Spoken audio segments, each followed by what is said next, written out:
Hi, I'm Stéphanie Guilhem from Université Laval in Quebec City in Canada, and I'm pleased to discuss with you the involvement and the co-development of water research with northern communities and especially indigenous communities in the Arctic. And for this subject, I'm gonna take an example of my research that I do in Nunavik in the north of Quebec. So just as an introduction to give you more information about Nunavik. Nunavik is located in the north of the province of Quebec, which is located in Canada. It's composed of 14 villages, but we distribute it in a really large area in the north of Quebec. So even if we have 14 villages, the population is around 13,000 people in these villages.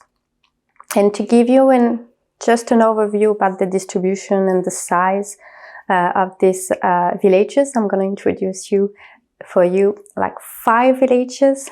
Umjuyak and Tasuyak, they represent a small community in Nunavik. The population is around 400 people, 500 people. A medium village, Kangersualujjuaq, located in the eastern side of Nunavik. The population is around 1,000. And some larger villages like Salwit, for example, located in in the north of Nunavik. The population is around 1,500 people.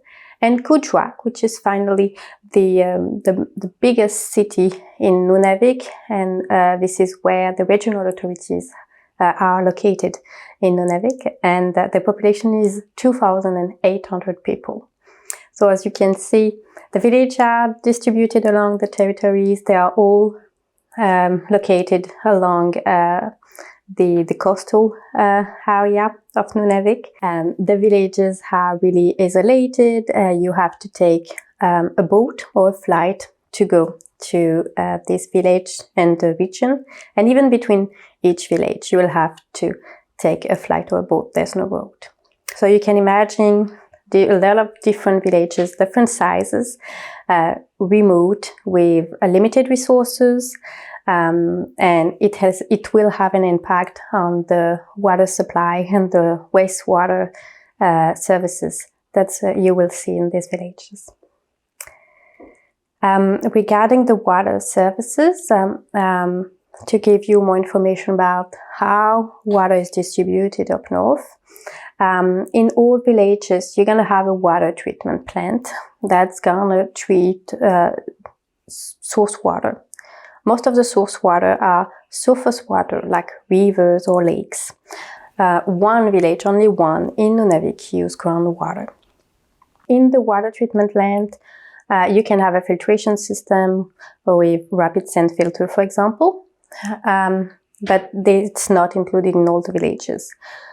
After this filtration, you will have a disinfection process with UV first and chlorination. These two systems, so primary and secondary disinfectants, will treat the water, and the water will then be stored in a water treated reservoir outside of the water treatment plant.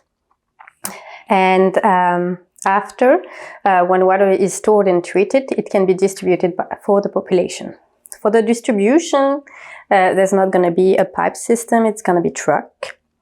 So trucks will be filled with treated water, and the truck will go around the village to fill a water tank in the houses. So for each house, you're going to have a tank that's going to store your water, your drinking water. The sizes and the design of the tanks can be different between each houses, and also the capacity of the tank can change depending on the size of the family present in the unit.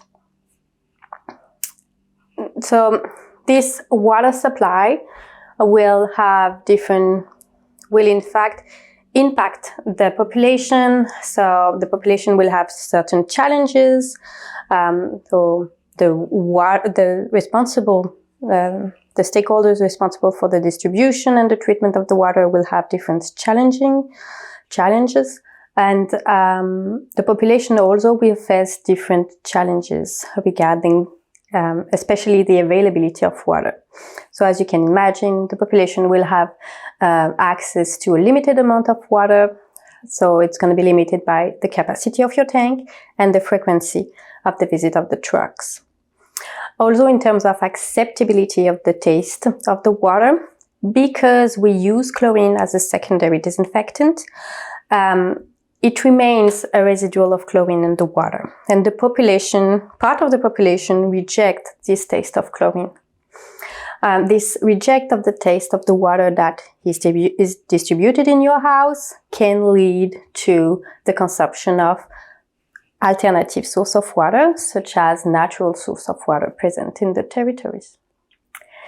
And finally, the storage in the house. There are a lot of questions regarding the water quality that is stored in the house, especially because water can be stored a few days and the tanks are cleaned at a certain frequency. In Nunavik, for example, is every 2 years. But we don't have a lot of information regarding how the water quality change along the days and along the month in your tank. So there's a lot of questions, and in fact, our research is based on try to find the answers or find dedicated solutions to improve the water supply and to find solution to the specific challenge that the population is facing every day. And when we implemented this research, we wanted to involve communities in this research because we wanted to develop a research that's going to meet the needs of the population. And in all the research, it's important to collaborate with the community and to ensure that our research is relevant and has significant benefits for the population. And how to involve communities, it can be by different initiatives, but there's some objectives or some goals that you have to keep in mind to make sure that you ensure that your research include communities. So you have to ensure that you exchange knowledge and skills with the population.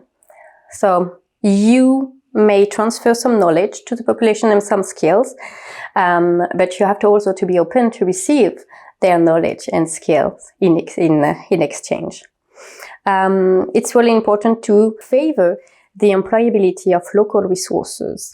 In each community, you're going to have experts in water, you're going to have experts in the community, and members of the community are the most reliable person, or they have the most important knowledge on their communities. To include them in the research will be really benefit for you, and it's going to be a benefit also for the community to be involved. It's important to implement research that will benefit the community. So it's important to communicate and discuss with them what are their needs regarding your research. And it's also important to understand and to take into account that you need to minimize your ecological footprint when you do research up north. You know that they are really remote, you know that they have access to limited resources, so it's important to take into account when we develop a research. In order to ensure that they meet the needs of the population, you need to discuss with the stakeholders involved in your research. So for example, in water and wastewater, you will need to gather all the stakeholders that are going to involve in the decision process regarding water and wastewater services. It can be at the regional level, it can be at the provincial level, it can be at the local level. And these stakeholders, if you want to identify them, they can be stakeholders involved in the implementation, especially in water and wastewater research. Before setting up your own group, it's really important to discuss and to really search if there is no group that is already implemented with the same stakeholders. Because if it exists, you can just be part of this group and improve this group and strengthen this group. And it's going to strengthen your research too. And as an example, I wanted to give you my example of the water research committee that I developed in Nunavik. And in this water research committee in Nunavik, we involved several water stakeholders.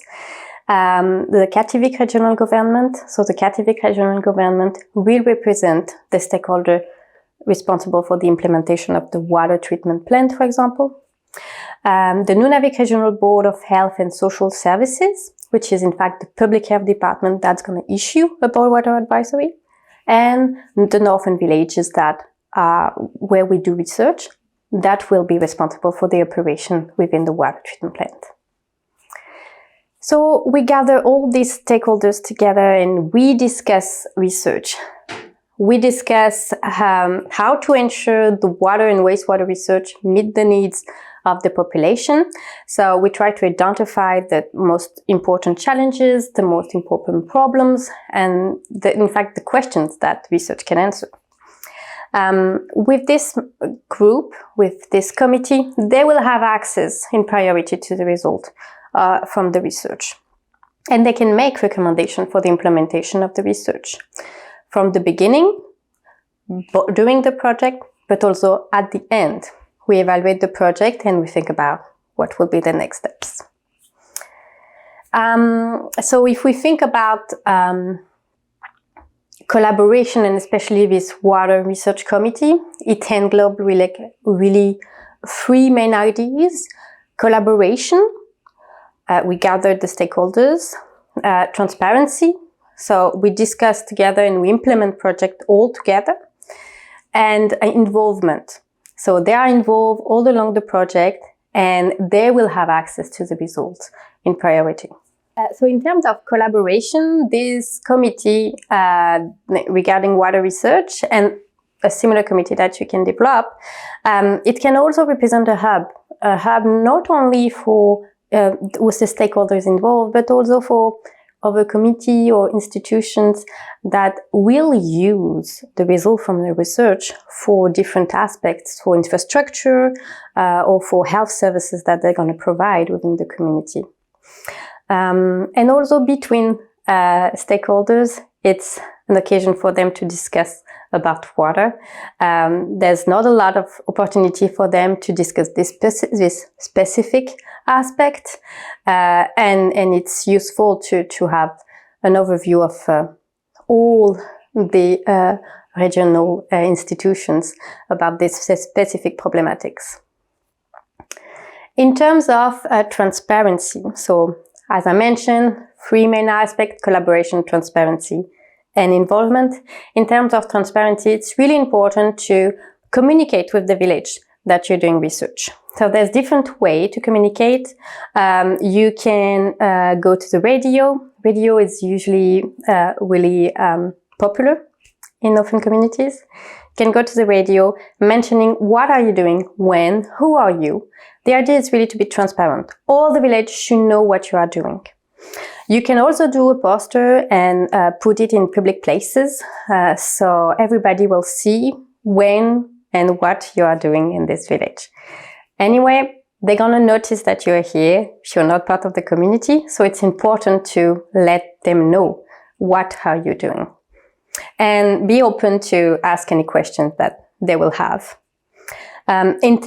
By continuing with transparency, it's important to share the results of your research with these stakeholders. So this is what we are doing. In priority, we are giving the result within this community before any publication. It's really important because you go in their community, you gather their water, their wastewater. They should be the first one to know what is going on. And in terms of involvement of the community, it's important to involve the local in your research. For example, in water and wastewater, we hire a lot of local samplers to sample water or wastewater and to send us the sample, and we analyze it in the lab. But also, when we develop a questionnaire, when we develop any project, we try to involve someone local to do the research with us. And it's not only an employee, it's a member of our research team.